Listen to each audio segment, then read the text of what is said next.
What exactly are executive functions? What role do they play? How does ADHD impact them? In this video, I'm going to go over the 8 main executive functions, plus talk about how each one is impacted by ADHD. Coming right up.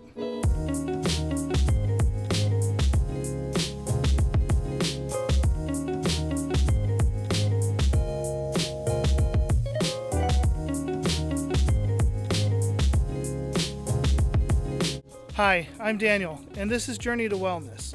And on this channel, I talk about ADHD in adults because, well, that's a thing. If you're new to the channel, consider hitting the subscribe button and the notification bell so you don't miss out on any of my videos. Now let's go ahead and jump into today's video.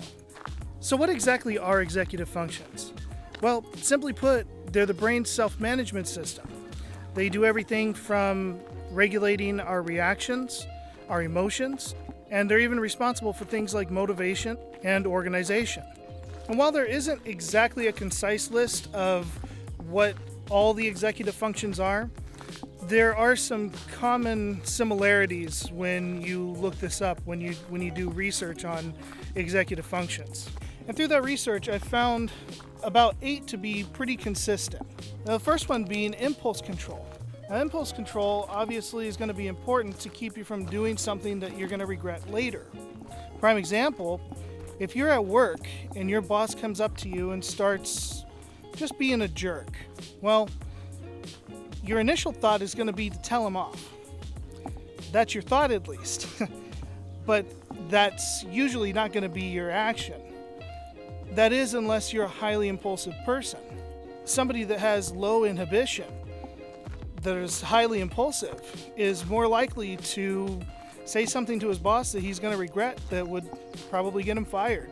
Now, impulsivity in particular is one of the key characteristics that ADHD is known for. Now, impulsivity doesn't just mean that you're telling your boss off. It could also mean things like impulsive spending money that you shouldn't, putting things on credit cards that you shouldn't. There's a lot of areas where impulsivity could cause you some major problems if not kept in check. Now, in ADHD, impulsivity just so happens to be one of the key characteristics and one of the most common symptoms that's looked for in diagnosis. We're frequently known to be highly impulsive. While myself, I don't have a problem particularly with telling people off, I do have a problem with impulsive spending, and it's gotten me into a lot of financial trouble. Number 2 is emotional regulation.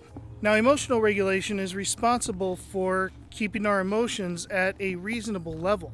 It's what helps keep our anger in check, keep our sadness in check, and keep it at a level that's reasonable for the situation. Now, going back to work, if your boss comes up to you and starts meanly criticizing you about the work that you're doing, emotional regulation is what helps you hold your tears back. Now, if you have an impairment in this area, you're more likely to be seen as being overly sensitive, which I can definitely relate to. And in ADHD, it's very common for people with ADHD to have heightened emotions, seemingly. Now, this doesn't mean that we have a heightened sense of emotion. We have the same sense of emotion as everybody else. The problem that we have is keeping it in check when it's not fitting to the situation. Oh boy, number 3, my favorite, working memory. What were we talking about again? Now, working memory is another name for short-term memory. It's responsible for holding information in mind while you perform other tasks. It's what helps you remember the steps to a recipe while you're cooking. Now, some people could read that recipe once, hold the times and measurements in their head, and go through most of the cooking process without having to look back at the directions. When you have ADHD, your working memory is absolutely shot. And you forget things as soon as they come into your head, they're gone. Now, this doesn't happen with everything, and this doesn't happen to every single one of us, but it is very common for us to have memory issues. So when we're in the kitchen, we have to be staring at the steps, we have to cross the steps off, That way we don't repeat them on accident because we forgot that we did them in the first place. Working memory is also responsible for remembering what it is you went into the other room for. It's responsible for remembering to pick up eggs at the store on your way home. It's responsible for remembering people's names after you just met them. Now, these are all things that all of us have done at some point in time, and maybe somewhat frequent enough to where we feel like we do it often. The difference is with ADHD, this is your norm.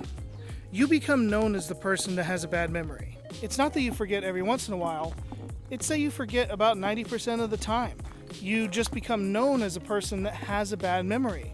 And a lot of times you pass it off and joke about it, but you can't help but be annoyed when it keeps causing you problems day after day. Number 4, organization, prioritization, and planning. When performing any kind of task, whether it's small or big, it's very important to be able to organize your thoughts around completing the task, prioritize what needs to be done, and or plan it out so somebody else knows how to do it. Organization doesn't just mean keeping your house clean and your workspace tidy. Organization is also responsible for being able to arrange your thoughts in a cohesive manner. Now, whether you're planning a party for your 3-year-old or planning out your retirement, prioritization, organization, these are all skills that are needed to accomplish those goals. Now, if you have ADHD and these skills are compromised, you can see where it makes life a lot harder. Not only do we have trouble organizing our houses and our rooms and our workspaces, but we also have trouble organizing our thoughts. We have severe trouble planning out our future. Heck, sometimes we just have a hard time figuring out what we're going to say next. Why do you think there's so many jump cuts in this video? Now, number 5 is an interesting one. It's flexible thinking. Now, flexible thinking isn't the same as creative thinking.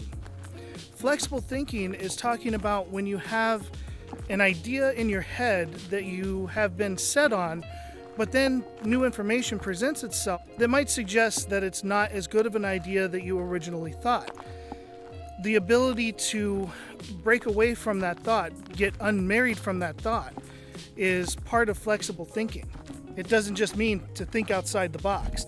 Now, with ADHD, it's very common for us to get hyper-focused. You know, that superpower that we're supposed to have? Well, when you get locked on to an idea or a task and new information presents itself and you're not able to break away from that task or that thought, you're then losing out on flexible thinking.